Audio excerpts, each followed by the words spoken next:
Ba chỉ điệp xua bằng phone chỉ điệp xua nhom trong lực vô pi chỉ biết là bọn mình nuôi dưỡng sắp tháng này mới tới khơi thà là vợ cướp trục nè bà là vợ bà để class thôi ca đo phần bờ tháng này không mà tết nè phần bờ tháng này không mà tết bà hay cầm rò khơi sầm rã nè bọn phone hay class kia từ đầu càng nghe đo tới kéo bà rồi đo tới kéo bởi vậy vì khang mình tì pê với cứ online pin rất là nhẹ chủng ngữ và rất nhẹ chủng ngữ rồiត្រូវការ doctor បាទត្រូវការថ្នាំឲ្យតើគេប្រាប់ថាអូថ្នាំនេះថ្នាំដំគ្នាទៅរោទិញបាទថ្នាំនេះបកែថ្នាំនោះបកែហើយបាទថ្នាំឱសថបុរាណវិញធម្មជាតិវិញអូបើគេប្រាប់ថាធ្វើអញ្ចេះធ្វើចេះគឺធ្វើតាមគ្នាបាទធ្វើតាមខ្លះដាក់ទៅត្រូវខ្លះដាក់មិនត្រូវអញ្ចឹងណានិយាយពីពួកអ្នកដែលទៅរោមាសប្រាក់វិញទៅជីករ៉ែជីកដីបាទចុះទៅក្រោមរុងបាទជូនរ៉ែយកមកដើម្បីរោមាសរោប្រាក់បាទអត់ស្រួលដែរនឿយហត់ណាស់បងប្អូនជីវិតយើងបាទទៅរឹមបានមាសប្រាក់ហ្នឹងទៅរឹមបានคล้ายទៅជាអ្នកមានឬក៏សេដ្ឋីគឺប្រឹងម្នាក់គឺប្រឹងបើមិនប្រឹងទេគឺមិនបានទេបងប្អូនបាទបើខ្ជិលគឺคล้ายទៅជាអ្នកក្រហ្នឹងតែបើធ្លាក់ខ្លួនក្រក៏នៅតែអត់មានសម្រាប់ដែរបាទតើដើរសុំទានគេបើក្រអត់មានអីទាំងអស់ត្រូវតែដើរសុំទានអញ្ចឹងណាបើមិនសុំទានទេបាទស្លាប់លើហ្នឹងហ្នឹងណាអញ្ចឹងម្នាក់គឺប្រាំងមែនទែនខ្ញុំឃើញថាជីវិតយើងសពថ្ងៃមនុស្សយើង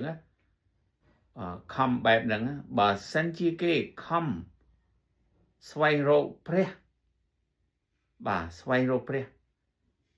ដោយគេខំស្វែងរកមាសប្រាក់ទ្រព្យសម្បត្តិបាទប្រាជ្ញាអញ្ចឹងខ្ញុំគិតថាប្រហែលជាមានសេចក្តីសុខសាន្តជាច្រើនអូខេ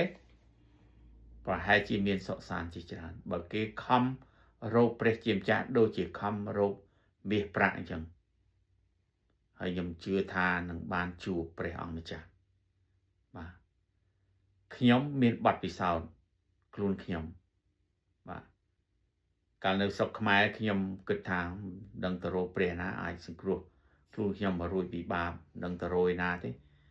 នៅក្នុងពលឹងយើងចេះតែស្រមៃរកព្រះពិតដើម្បីសង្គ្រោះឲ្យរួចពីអំពើបាបហ្នឹងចឹងវា take time វា take ពេលវេលាយូរដែរបាទទៅរឹមបានមកដល់អាមេរិកហើយបានឮដំណឹងល្អហើយជឿដល់ព្រះយេស៊ូវបាទខ្ញុំឃើញអ្នកខ្លះកាន់សាសនាដែរពួកគេរវល់ដូចគ្នាបងប្អូនតែខ្ញុំសូមជម្រាបថាបើសិនជាបងប្អូនកាន់សាសនាចូលសាសនាណាក៏ដោយបងប្អូនតែបើសាសនាលោកអ្នកអត់មានព្រះពិតនេះជាការគ្រោះថ្នាក់ដល់ព្រលឹងរបស់បងប្អូនពីព្រោះព្រះពិតមានតែមួយព្រះដែលគង់នៅអកលព្រះដែលបង្កើតផ្ទៃមេឃផែនដីព្រះដែលមានគ្រប់ទាំងប្រជាស្ដាព្រះដែលមានសេចក្តីស្រឡាញ់មេត្តាករុណាព្រះដែលចង់សង្គ្រោះមនុស្សឲ្យរួចពីអំពើបាបបើសិនជាសាសនារបស់បងប្អូនដែលបងប្អូនខិតខំបាទឧស្សាហ៍ក្នុងជំនឿរបស់សាសនាបងប្អូននោះព្រះរបស់បងប្អូនវាអត់មានព្រះរបស់បងប្អូនជាព្រះคล้ายនោះព្រលឹងរបស់បងប្អូននៅក្នុងការគ្រោះថ្នាក់បាទនៅក្នុងការគ្រោះថ្នាក់បាទពីព្រោះនៅព្រះគម្ពីរបានចែងច្បាស់ហើយថាមានផ្លូវពីរបាទផ្លូវពីរបងប្អូនសប្តាហ៍ថ្ងៃផ្លូវមួយទៅឋានសុខសាន្ត ផ្លូវមួយទៅឋាននរកផ្លូវមានពីរផ្លូវទៅឋានសួគ៌ផ្លូវទៅឋាននរកអូខេបាទអញ្ចឹងផ្លូវទៅឋានសួគ៌មានតែមួយទេអូខេបាទនៅក្នុងសិភៅនេះបើបងប្អូនចេះអានអង់គ្លេសសូមស្វែងរកសិភៅនេះទិញយកមកអានឈ្មោះគាត់ Nabil Qureshi ខ្ញុំមើលសិភៅនេះ2ដងហើយប៉ះពាល់ក្នុងចិត្តខ្ញុំជាច្រើនដូចថាពេលយើងមើលទៅដល់ចំណុចហ្នឹងគឺស្រក់ទឹកភ្នែកយំបាទទាំង2ដងពេលយើងមើលសិភៅហ្នឹងយំនេះយំស្រក់ទឹកភ្នែកដោយក្តីអំណរអំពីព្រះរស់ដែលខ្ញុំជឿព្រះដែលខ្ញុំជឿដែលព្រះដែលខ្ញុំជឿនេះបានសង្គ្រោះគាត់ឈ្មោះ Nabil Qureshi គាត់ជាអ្នកដែលជំនឿនៅក្នុងសាសនាអ៊ីស្លាមគាត់កើតនៅប្រទេសទេសអីហ៎មិនភ្លេចបាត់ហើយប៉ាគីស្ថានបាទកើតនៅប្រទេសប៉ាគីស្ថាន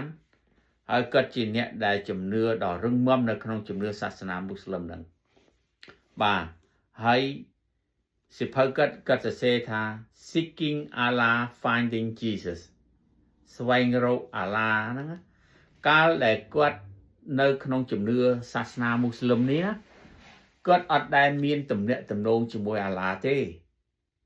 គាត់ខំយ៉ាងណាក្តីក៏មិនដែលមានទំនាក់ទំនងជាមួយព្រះពិតដែរបាទពីព្រោះជំនឿរបស់សាសនាគាត់នឹងអាឡាគឺ very high ខ្ពស់มันអាចចុះមកផែនដីនេះទេ Allah cannot come to earth បាទហើយអត់មានទំនាក់ទំនងជាមួយព្រះពិតទេអញ្ចឹងបានសិភៅគាត់ថា Seeking Allah បាទគាត់ដូចថាស្វែងរកបាទកំពុងតែរកព្រះហេតុអីដូចថាជំនឿគាត់អត់ដែលមានទំនាក់ទំនងដល់ចុងបញ្ចប់គាត់បានជួបព្រះអង្គម្ចាស់ព្រះយេស៊ូវវិញចំណុចក្នុងសិភៅនេះបាទមានអត្ថន័យច្រើនហើយកន្លែងខ្លះធ្វើឲ្យយើងស្រក់ទឹកភ្នែកដោយអំណរអញ្ចឹងកាលខ្ញុំនៅស្រុកខ្មែរខ្ញុំព្រលឹងខ្ញុំស្វែងរកព្រះសង្គ្រោះខ្ញុំឲ្យរួចពីអំពើបាបបាទឲ្យរួចពីអំពើបាបបងប្អូនដឹងហើយខ្ញុំខ្មែរណាហើយឪពុកម្ដាយរបស់ខ្ញុំគឺដឹងហើយបងប្អូននៅប្រទេសខ្មែរកាន់សាសនាពុទ្ធហ្នឹងហើយខ្ញុំមិនបាច់និយាយអីច្រើនទេខ្ញុំគ្រាន់តែជម្រាបថាខ្ញុំស្វែងរកព្រះកាលនោះខ្ញុំអាយុប្រហែលជា7 8 10ឆ្នាំខ្ញុំរកព្រះសង្គ្រោះឲ្យរួចពីអំពើបាបតើព្រះណាដែលអាចសង្គ្រោះខ្ញុំរួចពីអំពើបាបគាត់ស្វែងរកព្រះពិតព្រះមួយណាពិតអាឡាឬក៏ Jesus នេះអាឡាឬក៏ Jesus ហ្នឹងណាគាត់ថាមួយណាគាត់ស្វែងរកនេះពីរនេះតើមួយណាពិតចុងក្រោយគាត់បានជួបព្រះជាម្ចាស់តាមរយៈអ្នកដែលជឿព្រះអង្គអតីតកាលរបស់គាត់ម្នាក់នោះគឺ atheist គាត់ atheist ក្រោយមកគាត់ជឿព្រះយេស៊ូវគាត់បានធ្វើទីបន្ទាល់ប្រាប់លោក Nabil Qureshi នេះហើយ Mr. Qureshi នេះ Nabil នឹង very strong បាទបដិសេធខ្លាំងមែនទែននៅក្នុងសិភៅដែលគាត់សរសេរនេះបាទក្រោយមកព្រះជាម្ចាស់បានបើកចិត្តគាត់ហេតុអីព្រោះគាត់អធិដ្ឋានស្វែងរកព្រះពិតគាត់អធិដ្ឋានបាទគាត់សួរព្រះជាម្ចាស់ខ្លួនឯងសួរពីព្រះយេស៊ូវអញ្ចឹងព្រះអង្គមានបន្ទូលមកកាន់គាត់តាមរយៈយូសបមាននៅក្នុងសិភៅនេះតាមរយៈយូសបបាទអរគុណព្រះអង្គហាឡេលូយ៉ាខ្ញុំចង់លើកខ្ញុំចង់និយាយម្ដងចង់និយាយថាបើសិនជាមនុស្សយើងដែលខំប្រឹងរកមាសប្រាក់ទ្រព្យសម្បត្តិនេះណាហ ហើយងាកបែរមករកព្រះអង្គដូចជារកមាសប្រាក់ហ្នឹងខ្ញុំជឿថានឹងបានជួបទ្រង់នឹងបានជឿព្រះអង្គនឹងបានសេចក្តីសុខសាន្តបាទនឹងបានសេចក្តីសុខសាន្តកាលខ្ញុំនៅប្រទេសខ្មែរខ្ញុំស្វែងរកព្រះពិតបាទស្វែងរកព្រះពិតអស់រឹបឆ្នាំតែរឹមបានមកបានជឿព្រះអង្គអញ្ចឹងការស្វែងរកកំណត់ទ្រព្យមាសប្រាក់នេះគឺប្រើពេលវេលាច្រើនប្រើកម្លាំងកាយកម្លាំងចិត្តបាទប្រឹងប្រែងបាទបើនិយាយពីត្បូងមាសតើបងប្អូនចុះទៅក្នុងរ៉ែចុះទៅក្នុងដីជីកយករ៉ែនឹងមកបាទយកទៅបាញ់ទឹកលាងឬក៏រែងនៅក្នុងទឹកដើម្បីរកមាសរកត្បូងនោះបាទទៅរឹមបានត្បូងនោះមកយកទៅឲ្យជាងខាត់បាទខាត់យកមកចេញជាអ្វីណាមួយ shape បាទអញ្ចឹងបងប្អូននៅក្នុងព្រះគម្ពីរសុភាសិតខ្ញុំសូមជម្រាបជូនហើយអានជូនដល់បងប្អូនព្រះគម្ពីរសុភាសិតនេះចំពុក2ខ4ខ5បើឯងខំរោគដូចជារោគប្រាក់បងប្អូនចង់និយាយថាបើបងប្អូនស្វែងរកព្រះអង្គណាស្វែងរកព្រះពិតណាបាទបងប្អូនមិនចាំបាច់ជិះកប៉ាល់ហោះទៅប្រទេសអាមេរិកដើម្បីរកព្រះទេបងប្អូនបាទមិនបាច់ជិះកប៉ាល់ហោះទៅប្រទេសចិនទៅជប៉ុនទៅកូរ៉េទៅហុងកុងឬក៏ទៅឯណាអូស្ត្រាលីបារាំងកាណាដាមិនបាច់ទៅទេបងប្អូនមិនបាច់ជិះទេមិនបាច់ជិះកប៉ាល់ទេបើបងប្អូននៅកន្លែងតាណាបងប្អូននៅអ្នករត់ស៊ីក្លូយឈប់កន្លែងតាណាបាទអ្នកលក់ស្អីតាមចើមថ្នល់ឬក៏អ្នកដែលមាននៅហាងធំអីក៏ដោយបើឮវីដេអូនេះបងប្អូនមិនបាច់ជិះកប៉ាល់ហោះស្វែងរកព្រះពិតទេបាទអត់ឆ្ងាយទេនៅជិតនៅក្បែរបងប្អូនហ្នឹងហើយសប្តាហ៍ថ្ងៃនេះណាព្រះជាម្ចាស់នេះបើឯងខំរោគដូចជារោគប្រាក់ហើយស្វែងរកដូចជារោគកំណត់ទ្រព្យនោះឯងនឹងបានយល់សេចក្តីកោតខ្លាចដល់ព្រះយេហូវ៉ាហើយប៉ះប្រទះនឹងសេចក្តីស្គាល់ដល់ព្រះអង្គប៉ះប្រទះស្គាល់ដល់ព្រះអង្គព្រះអង្គឲ្យនឹងឲ្យបងប្អូនស្គាល់ព្រះជាម្ចាស់មួយទៀតគឺព្រះគម្ពីរយេរេមៀបានប្រាប់ទៀតថាចំពុក29ខ12ដល់ខ14នោះឯងរើគ្នានឹងអំពីនាដល់អញអំពីនាដល់អញអញ្ចឹងលោកកូរ៉ូស៊ីនេះលោកណាប៊ីលកូរ៉ូស៊ីនេះគាត់អំពីនារោគព្រះពិតរោគអាល់ពីនេះរវាង Jesus និងអាឡាមួយណាពិតបងប្អូនអូខេអញ្ចឹងបើបងប្អូននៅក្នុងសាសនាណាក៏ដោយអ្នកដឹកនាំសាសនារបស់បងប្អូនបាទដូចជានៅក្នុងសាសនាពុទ្ធសាសនាពុទ្ធបាទលោកតាពុទ្ធបាទអញ្ចឹងបងប្អូនបើបងប្អូនចង់រកព្រះពិតណាបងប្អូនអធិដ្ឋានសួររកព្រះដែលបង្កើតផ្ទៃមេផែនដីតើលោកតាពុទ្ធហើយនឹង Jesus មួយណាជាព្រះពិតមួយណាដែលអាចជួយឲ្យបងប្អូនមានជីវិតអស់កលមួយណាដែលអាចជួយបងប្អូនបានទទួលសេចក្តីសង្គ្រោះឲ្យរួចពីអំពើបាបមួយណាដែលធានាអះអាងការពារបាទជីវិតឬក៏ឲ្យយើងរួចពីអំពើបាបបានហើយអះអាងឲ្យយើងបាន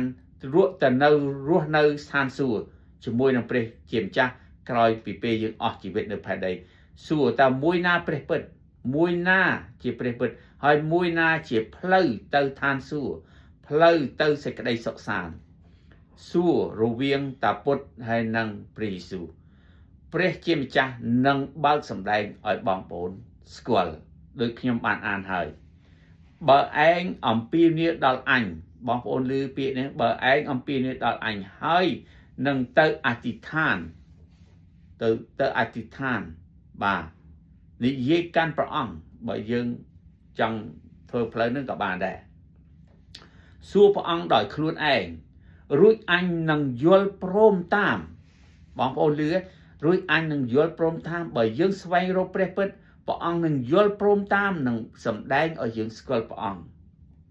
ឯងរាល់គ្នានឹងស្វែងរកអញហើយនឹងឃើញផង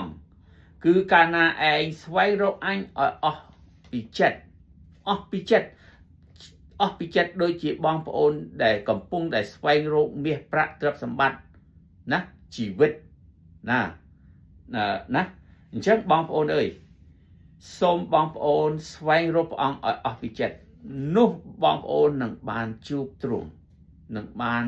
ស្គាល់ព្រះជាម្ចាស់ព្រះវ៉ាទ្រង់មានបន្ទូលថាអញនឹងឲ្យឯងរាល់គ្នារកអញឃើញបាទ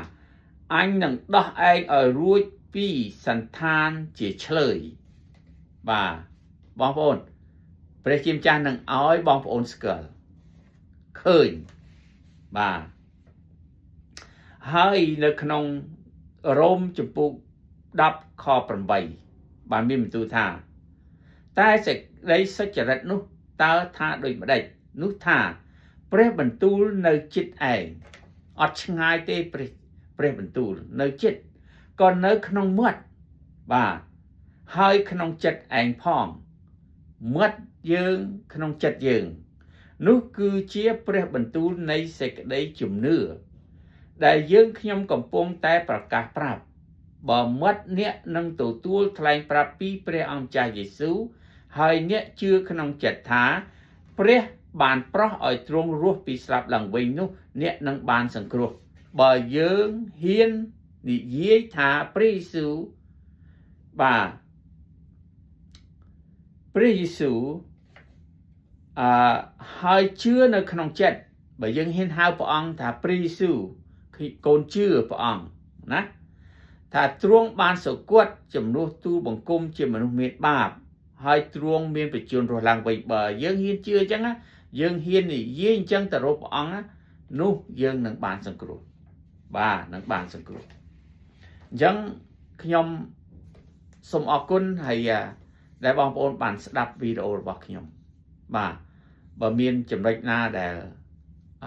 ខុសឆ្គងហើយមិនសមរម្យចំពោះបងប្អូនបាទកន្លែងខ្លះសូមអធិស្ឋានដល់ខ្ញុំបាទសូមព្រះប្រទានពរដល់បងប្អូនបាទសូមឲ្យបងប្អូនស្វែងរកព្រះអង្គពីព្រោះមនុស្សយើងសពថ្ងៃរវល់ណាបាទស្វែងរកទ្រព្យសម្បត្តិអញ្ចឹងងាកបែរមករកព្រះជាម្ចាស់វិញស្វែងរកព្រះជាម្ចាស់កាយរយយើងបានជួបព្រះជាម្ចាស់បានទទួលសេចក្តីសង្គ្រោះសូមព្រះប្រទានពរសូមជម្រាបលា